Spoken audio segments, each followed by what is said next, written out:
ரொம்ப மெயினா இவனுங்க பேசுற கமெண்ட்டை பார்க்க நீ அங்க போய் நீ செத்துருக்கணும்டான்னு தோணும். கமெண்ட் அடிக்கிறானுங்க பாத்தியா, ஐ ஸ்டாண்ட் வித் விஜய் சார்ன்னு, ஐ ஸ்டாண்ட் வித் கரூர் அப்படின்னு போடாம, விக்டிம்ஸ்ன்னு போடாம ஐ ஸ்டாண்ட் வித் விஜய் சார்ன்னு போடுறான். ஏன்னா என்னடா செத்தது உன்னோட சக ஃபேனு. உங்களுக்கு தற்கொலைன்னு சொல்றதுக்கு காரணம் அந்த கூட்டத்தை அதுக்குதான்.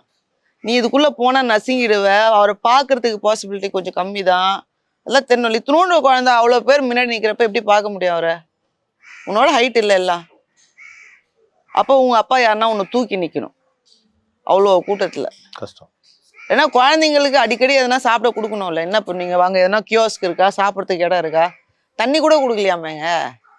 கேட்டால் கவர்மெண்ட் பண்ணணுன்றீங்க. எனக்கு புரியல. நான் ஒரு ஈவெண்ட்டை பண்ணுறேன், அந்த ஈவெண்ட்டுக்கு கவர்மெண்ட்டு தான் கொடுக்கணுமா?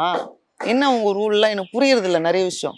நான் கேட்டேன், என்னடா தண்ணி கூட கொடுக்க மாட்டாராடான்னு கேட்டால், ஏங்க அது கவர்மெண்ட் கொடுக்கணுங்கன்றாங்க.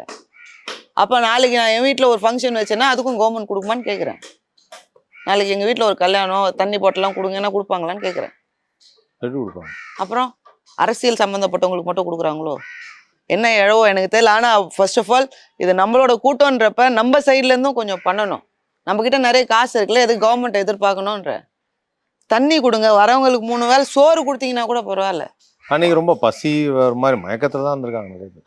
இது எதுவுமே இல்லைன்றப்பதான் இன்னும் இந்த மனுஷன் எதுவுமே இல்லாம பண்ணுதே அப்படின்ற மாதிரி எனக்கு அது கொஞ்சம் மனசு கஷ்டம். ஆமா போயிடுச்சு, கொஞ்சம் கொஞ்சமா போயிடுச்சு. ஒரு நியூஸா பார்க்க அப்புறம் பிஜேபில இருந்து ஒருத்தவங்களா சப்போர்ட் பண்ண போயிடுச்சு. எனக்கு சுத்தமா போயிடுச்சு. ஓஹோ அவரா நீ அப்படின்ற மாதிரி ஆயிடுச்சு எனக்கு.